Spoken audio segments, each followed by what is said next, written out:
আসসালামু আলাইকুম। আমার ফেসবুকের ফ্রেন্ড বন্ধু যারা আছেন তারা লাগে এই ভিডিওটা করছি।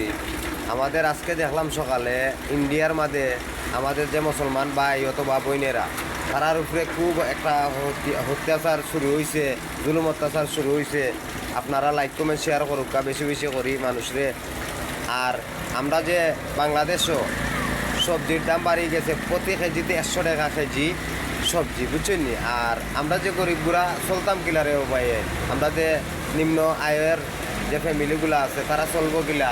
মনে করুকা যে পরিস্থিতি আইছে আমরা রৌ সরকার হওয়ার পরে, আমরা আগে তো অন্য সরকার যে সময় আছিল 30-35 টাকা 40 টাকা সবজির কেজি আছিল, তখন যে পরিস্থিতি হয়েছে আমরা নুন আনতে ফান্তা পুরায়।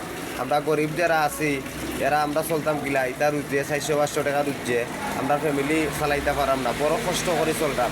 আপনারা আমরা শেয়ার করিয়া দিবা, সরকারে কইবা জিনিসপত্রের দাম কমাইবার লাগি। আমরা ওই যে ফ্যামিলির কার্ডের কথাও কইসলা, আমরা ফ্যামিলি কার্ডও পাইছি না।